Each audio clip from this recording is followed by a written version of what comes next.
नमस्कार दोस्तों, स्वागत है आपका हमारे YouTube चैनल गुरुजी एस्ट्रो में। दोस्तों आशा करता हूँ आप सभी घरों में स्वस्थ हैं और खुश हैं। दोस्तों अपनी सीरीज़ में आज हम लेके आए हैं अगली राशि यानी कि कर्क राशि। पिछली 3 राशियों के बारे में हमने पिछली वीडियोज़ में बात की थी। आज मैं आपको बताने वाला हूँ कर्क राशि के बारे में, उनका व्यक्तित्व, स्वभाव, नेगेटिव पॉइंट, पॉजिटिव पॉइंट, सभी कुछ मैं आपको इस वीडियो में बताऊँगा। जैसा कि मैं आप सभी को बताता आया हूँ कि कोई भी राशि 3 पॉइंट्स पे डिपेंड करती है।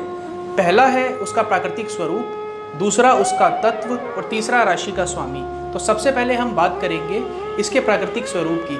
जैसा कि इसके नाम से यही प्रतीत होता है, कर्क राशि यानी कि केकड़ा।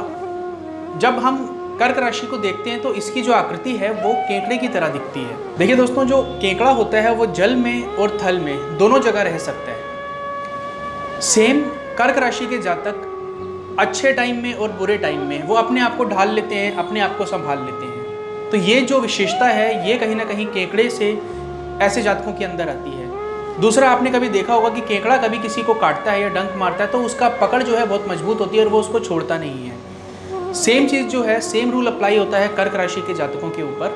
अगर वो अपने लक्ष्य से भावनात्मक रूप से जुड़ गए तो कभी वो उसको छोड़कर पीछे नहीं हटेंगे, उसको छोड़कर कहीं नहीं जाएंगे, उसको पूरा करके ही रहेंगे। दोस्तों ये थी विशेषता केकड़े से जो व्यक्तित्व में आती है कर्क राशि के जातकों के अंदर। अब हम बात करते हैं इसके दूसरे पॉइंट के बारे में। दूसरा पॉइंट है इसका तत्व। कर्क राशि जलीय राशि है, जल तत्व की राशि है। अब जल का क्या नेचर होता है? जल में होती है बहुत ही ज़्यादा गहराई। तो ऐसे जातक हर चीज़ को बहुत ही गहराई से सोचने वाले होते हैं। ऐसे जातक के अंदर बहुत ज़्यादा गहराई होती है। ऐसे जातक बहुत ही ज़्यादा इमोशनल भी देखे गए हैं, बहुत ही ज़्यादा भावुक होते हैं। तो अगर मैं बात करूं यहाँ पे, जो सबसे ज़्यादा भावनात्मक रूप से जुड़ी हुई राशि है या जो भावनाओं में बहने वाली राशि है वो कर्क राशि है। ये चीज़ इनके लिए लाइफ में वरदान भी बन जाता है और कभी कभी यही चीज़ इनके लिए अभिशाप भी बन जाती है। दोस्तों आगे बात करते हैं इसके और गुणों के बारे में। जल का जो नेचर है वो है हमेशा बहना और बहते रहना। दोस्तों ऐसे लोग क्योंकि इमोशनल होते हैं तो इनके अंदर डिप्रेशन बहुत जल्दी आता है, लेकिन जैसा कि जल का गुण इनके अंदर है कि कभी भी एक स्थिति में नहीं रहना है, हमेशा आगे बढ़ते रहना है, तो वो उस चीज़ को पीछे छोड़ के एकदम लाइफ में आगे बढ़ जाते हैं। दोस्तों अगर ऐसे व्यक्ति कभी किसी के साथ भावनात्मक रूप से जुड़ जाएं तो इनकी प्यार की कोई सीमा नहीं रहती है, इनके लगाव की कोई सीमा नहीं रहती है। ऐसे जातक सहायता को हमेशा आगे तत्पर रहते हैं। ये अपना सब कुछ भुला के भी दूसरों की सहायता करते हैं क्योंकि ये बहुत इमोशनल होते हैं। ये दूसरों को दुखी नहीं देख सकते। अगर दूसरा रोएगा तो इनके भी आंखों में आंसू आ जाते हैं। तो आगे बढ़ते हैं, आगे बात करते हैं हम इसके तीसरे पॉइंट के बारे में। इनका जो स्वामी ग्रह है वह है चंद्रमा। अब इनके अंदर चंद्रमा की कौन कौन सी क्वालिटीज़ होती हैं वो मैं आपको बताने वाला हूँ। देखिए चंद्रमा जो है सुंदरता का कारक बोला गया। चंद्रमा रात में कितना प्यारा, कितना सुंदर लगता है। तो वही कुछ चीज़ आपको इनके फेस से, इनके आभा मंडल से आपको दिखेगी। वो चीज़ आपको इनको देख के ऐसा लगेगा, एकदम से सौम्य ये लगेंगे आपको देखने में।